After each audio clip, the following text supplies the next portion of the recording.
तो दिल्ली के लोगों के बीच में जाऊंगा मैं अब, और बहुत जल्दी दिल्ली के अंदर महारैली की जाएगी। और मुझे जिस तरह से रिएक्शन आ रहे हैं जनता के, मेरे को लगता है कि इस बार दिल्ली के अंदर भारतीय जनता पार्टी को जनता एक भी 7 में से एक भी सीट नहीं देने वाली। जनता बहुत नाराज़ है इनके हथकंडों से, इनकी तानाशाही से और इनकी गुंडागर्दी से। मैं आज इस मंच के ज़रिए सभी अपोजिशन पार्टीज़ को अपील करना चाहता हूं कि राज्यसभा के अंदर जब ये बिल आएगा, ऑर्डिनेंस जब बिल के रूप में पेश किया जाएगा, इसे किसी भी हालत के अंदर राज्यसभा में पारित नहीं करवाना। मैं खुद एक एक पार्टी के नेताओं से जाके मिलूंगा, उनसे समर्थन मांगूंगा कि इस बिल को अपोज करना है, ये जनतंत्र के खिलाफ है, किसी भी हालत में हमें इस बिल को पास नहीं होने देना राज्यसभा के अंदर। अगर आप अभी नहीं हुई है, पर मैं करूंगा, सबसे करूंगा। वो तो सिंघवी साहब हमारे वकील हैं, वो देख रहे हैं, स्टडी कर रहे हैं। जैसे कोर्ट खुलेगा 1 जुलाई को शायद खुल रहा है, इमीडिएटली भी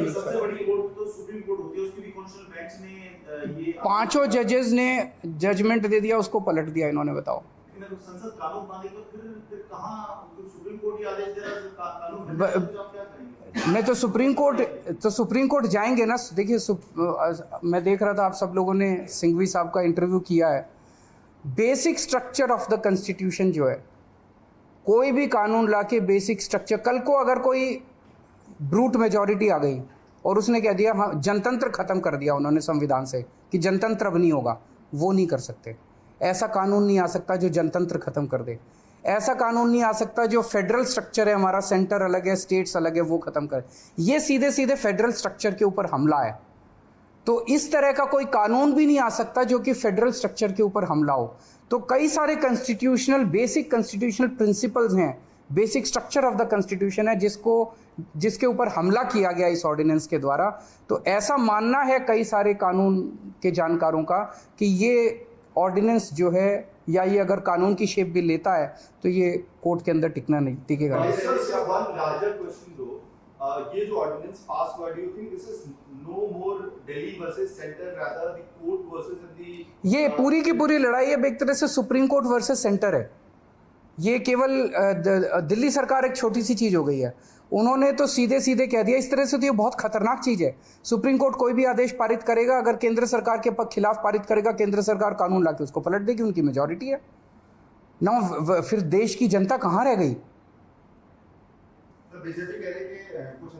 जैसे आप लोगों ने सुना होगा कि वो भी इन्होंने ऑर्डिनेंस लाके किया था, जो ईडी के डायरेक्टर की एक्सटेंशन वाला मामला था। ऑर्डिनेंस लाए थे, लेकिन अब सुप्रीम कोर्ट कह रहा है कि हम उसको, मतलब अभी जजमेंट नहीं आया, लेकिन हियरिंग के दौरान सुप्रीम कोर्ट ने कहा कि हम इसको नहीं मानते। It is obviously Keshwanand Bharti was the basic structure of the constitution. This is basic structure. They are attacking the basic structure of the constitution. नहीं, नेताओं की नहीं, आम आदमी पार्टी दिल्ली में करेगी। मैं दिल्ली की जनता के बीच में जाऊंगा, घर घर जाऊंगा, मैं एक एक घर में जाऊंगा और उनको बताऊंगा कि किस तरह से इन्होंने किया है। आपकी पावर को छीना है। केजरीवाल छोटी चीज है, जनता बड़ी चीज है। एक एक आदमी की, दिल्ली की एक एक आदमी की पावर को छीना है, उसके जनतांत्रिक अधिकार को छीना है। जनता जिंदा कैसे रहेगी? इस तरह की अगर तानाशाही आ जाएगी तो जनता जिंदा कैसे रहेगी? उनके लिए काम कौन करेगा? बड़ी जल्दी हम पूरा प्लान अनाउंस करेंगे हमारे ना। Yes, of course the whole Aam Aadmi Party will be on the streets in the coming days. मैं ये पूछ, इसका क्यों, क्या कह रहे हैं वो, क्या कारण है इसका?